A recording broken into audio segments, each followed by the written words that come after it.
Hi, my name is Jeri Volk-Barry, and recently Senator Roth introduced a bill in the state of Wisconsin State Senate, Bill 602, and I would like to speak about that today and to thank Senator Roth for introducing that very important bill. I speak to you today as a family member of a Wisconsin MIA whose remains have never been repatriated.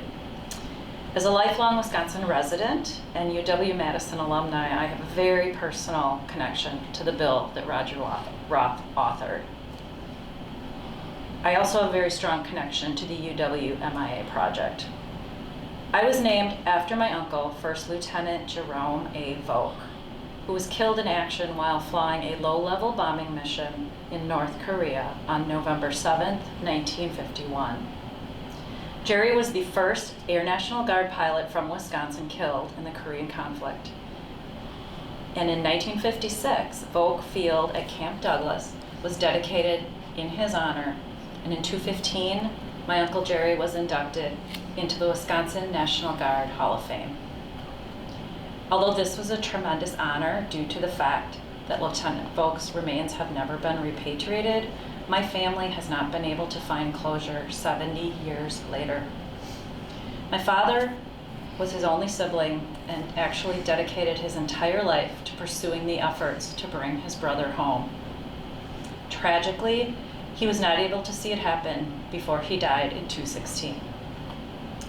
The fact that Jeri has never been returned has taken a tremendous toll on our entire family in more ways than I have time to elaborate on here today. It is very complicated, very emotional, and runs very deep through many generations. To think about the collective anguish felt by the 1,500 Wisconsin families with missing dead is beyond my capability to describe in words. And yes, there are currently 1,500 Wisconsin residents who are still missing in action. It is my hope that one day my uncle can be brought home and laid to rest in the cemetery at Volk Field. Over the years, my dad and I attended many annual Department of Defense, POW, and MIA briefings in Washington, D.C., and kept up with all the efforts being made to bring the MIAs home from Korea. The news was never good, and in all honesty, with so many years having passed, I had very little hope that it would ever happen until recently. At the most recent briefing we attended, everything seemed to change. And I found out that because of great advances in science and technology, that they have made what was once impossible now actually possible.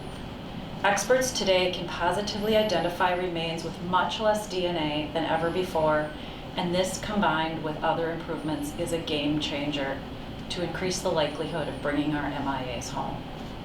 That said, with over 80,000 Americans still unaccounted for, the task facing the DPAA is daunting and will likely never be completed. There simply is not enough time and money at the federal level to bring home 80,000 missing service people. It is also important to note that federal agencies such as the Department of Defense are limited as to where they can go due to fragile and at times non-existent diplomatic relations with countries such as North Korea and China. With the growing tensions between the United States and these countries, those areas will likely be off limits until the foreseeable future. Access to these countries has thus far been the biggest impediment to bringing home our fallen heroes, and because organizations at the state level like the UW MIA project have access that federal agencies do not have, they in fact might be our only hope to ever reach our fallen in those areas. The good news is that at our state we have a top-rated academic institution with ready volunteers in all areas of expertise required to successfully identify and repatriate the Wisconsin missing. The UW project is agile and does not have the inefficiencies of a huge federal agency. They simply can be more effective while incurring less expense, and who isn't looking for that today? It is imperative because of these factors that funding be provided so Wisconsin can be the first in the nation to find and return its missing heroes. The time is now. Between delays in passing this bill when it was first introduced in 2019, along with the literal halt that COVID brought to this project, many family members waiting for closure in the recent years, and the return of loved ones have either passed away or completely given up hope without ever being able to say goodbye. Time is running out and more are dying each day.